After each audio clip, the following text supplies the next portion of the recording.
కడియం శ్రీహరి ఇలా పెద్ద పెద్ద మాటలు మాట్లాడతాడు. అవి చూస్తే అప్పుడప్పుడు గమ్మత్ అనిపిస్తుంది. అది సామెతలు శకునం చెప్పే బల్లి కుడికిలో ఉంటుంది. అరే అసలు తెల్లారులేస్తే నీతులు మాట్లాడతాడు.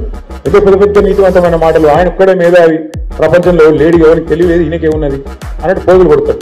మరి గన్ని శకునాలు చెప్పే పెద్ద మనిషి, గన్ని నీతివంతమైన డైలాగులు కొట్టే పెద్ద మనిషి ఏమన్నా చెప్తుంటే రాజీనామా చేసి ఎలక్షన్ రా దమ్ముంటే చూసుకుంటాం. గన్పూర్లో దమ్ముంటారా? పెద్ద పెద్ద మాటలు ఎందుకు? ఓ పెద్ద భీకరమైన డైలాగులు, బీభత్సమైన పోజులు. గాల్లే గెలిచుడు కాదు కదా. నిజంగానే నీ రేవంత్ రెడ్డికి, నువ్వు చేరిన కాంగ్రెస్ పార్టీకి ఏమన్నా దమ్ముంది, ప్రజల ఆదరణ ఉంది అనుకుంటే రాజీనామా పెట్టు రా. ఒక్క కడియం శ్రీహరే కాదు, 10 మంది వాళ్ళు ఏమనుకుంటారో నాకు తెలియదు కానీ తప్పించుకోజాలరు. సుప్రీంకోర్టులో కొట్లాడుతున్నాం, తప్పకుండా న్యాయం జరుగుతుంది. 10 ఎలక్షన్లు కూడా ఉప ఎన్నికలు వస్తాయి. బరాబర్ గిరిగీసి కొట్లాడాలి. వీళ్ళ సంగతి ఏందో చూపెట్టాలి.